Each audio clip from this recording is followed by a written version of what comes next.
के यहाँ पे सबसे पुराने लाइब्रेरियन मिस्टर राजनंदन कुमार से और जानते हैं आज के यहाँ पे जो स्वतंत्रता दिवस मनाई गई यहाँ के चीफ गेस्ट के बारे में और यहाँ के मैनेजिंग के बारे में कि क्या कुछ खास रहा आज का दिन आपके लिए, बताएं मिस्टर राजनंदन कुमार। जैसे कि आप जानते हैं कि प्रत्येक वर्ष यह स्वतंत्रता दिवस मनाया जाता है और इस वर्ष भी हर्षोल्लास के साथ मनाया गया अम्बेडकर पुस्तकालय में। और जैसे कि अभी जितने भी यहाँ छात्र थे और आज के मुख्य अतिथि के तौर पे झारखंड के राज्य सरकार माननीय अल्पसंख्यक मंत्री हफीजुल अंसारी आए थे। उन्होंने झंडा तोलन किया और अम्बेडकर पुस्तकालय के बारे में उन्होंने बहुत प्रशंसा की और अपने योगदान के बारे में उन्होंने बताया कि क्या क्या उन्होंने किया और आगे क्या छात्रों के लिए वो करेंगे। उन्होंने खासकर छात्रों को बताया कि युवाओं को पढ़ने के लिए ज़्यादा ध्यान देना चाहिए और उन्हें एक ब्रांड के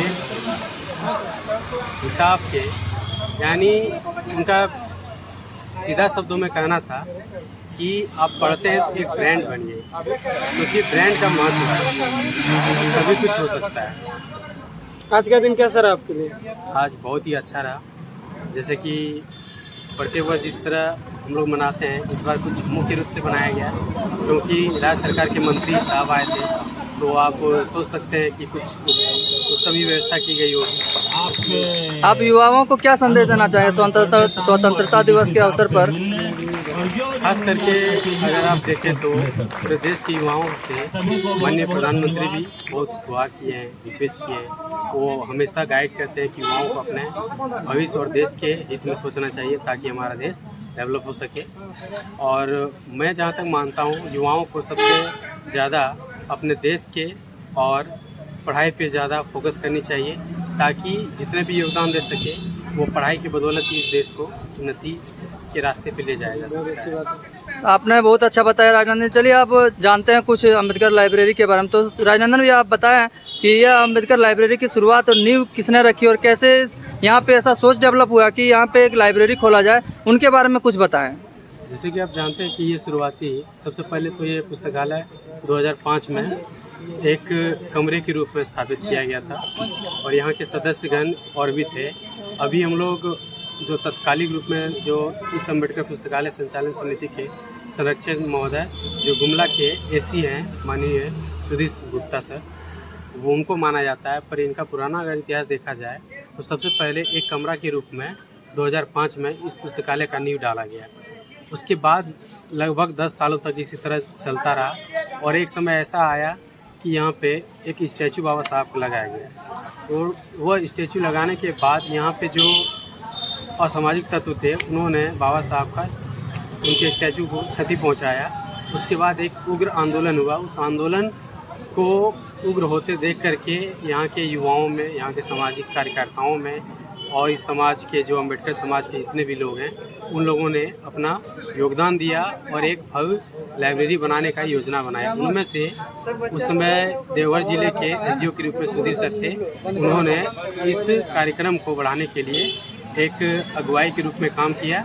उसके बाद यह पुस्तकालय आप जो देख रहे हैं लगभग 3 फ्लोर है और एक सेट मिला के 4 होता है। अभी लगभग यहाँ पे रेगुलर हज़ारों छात्र पढ़ते हैं और सारे यहाँ हर तरह की व्यवस्था है। आप अगर देखना चाहें तो जनरेटर है, शुद्ध आपका पानी पे व्यवस्था है, मिल्टन बोतल है, सोफ़ा है, बिजली व्यवस्था 24 घंटा उपलब्ध रहती है, नाइट शिफ्ट में भी चलती है, 24 आवर्स ये लाइब्रेरी चलती है। टोटल 30 स्टाफ है, सभी का समय सारणी दिया गया है, अपने हिसाब से सारे लोग ड्यूटी करते हैं। और जो इस पुस्तकालय संचालन समिति है वो टोटल 17 सदस्य हैं। वे लोग हम लोग को गाइड करते हैं कि कैसे इस पुस्तकालय को संचालन करना चाहिए।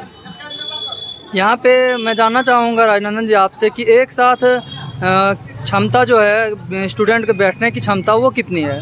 लगभग अगर देखा जाए तो 4 फ्लोर में न्यूनतम अगर माना जाए, किसी फ्लोर की संख्या ज़्यादा है, कहीं बड़ा है, ग्राउंड सबसे नीचे कम है, तो यहाँ 100 की क्षमता है लड़कियों के लिए, खासकर लड़कियों के लिए बनाया गया है।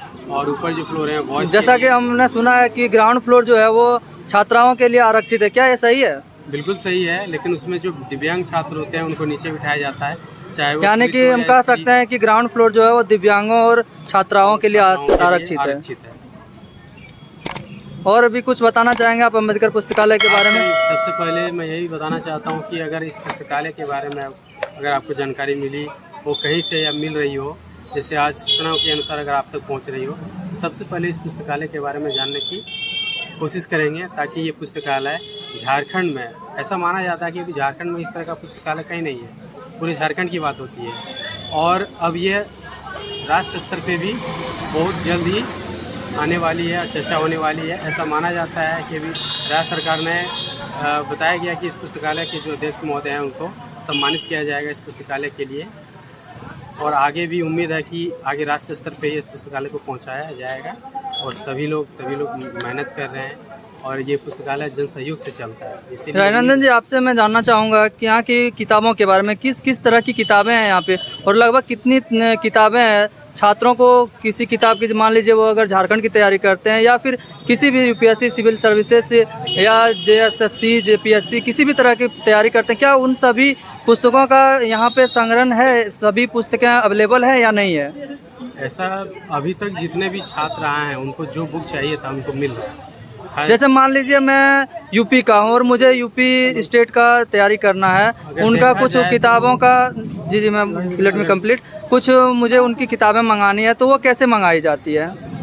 उनका कुछ यहाँ पे जैसे कि रजिस्टर में करें या फिर कैसे करें? हेलो। जैसे कि अभी तक अगर देखा जाए तो सारे व्यवस्था सुधीर सर के द्वारा किया जाता है, क्योंकि जितने भी बुक आते हैं वो सारे पटना से, दिल्ली से, और जैसे ज़रूरत होता है, जैसे अभी झारखंड में अगर देखा जाए तो हाल फिलहाल में कंपटीशन का वैकेंसी निकला है, तो बुक जहाँ उपलब्ध जहाँ से हो ये व्यवस्था कराया जाता है। खासकर अभी ज़रूरत है, अभी छात्रों की कल तक कुछ दिनों में एग्ज़ाम है, तो उनके लिए व्यवस्था यहाँ लोकल से भी कराया जाता है। लेकिन अधिकतर पटना से बुक आती है, और सारी बुक आती है, यूपी का भी मिल जाएगा, दिल्ली पुलिस का भी मिल जाएगा, और अधिकतर जैसे छात्रों का यहाँ ज़रूरत होता है उसके हिसाब से मंगाया जाता है। और आगे भी उम्मीद है इसी तरह सारे बुक का उपलब्ध कराया जाएगा। मतलब कह सकते हैं कि यहाँ A to Z कंपटीशन की तैयारी का किताबें अवेलेबल है। हाँ, सारी पुस्तकें आपको। बहुत बहुत धन्यवाद राजनंदन जी, आपसे जानकारी मिली, बहुत बहुत धन्यवाद आपका।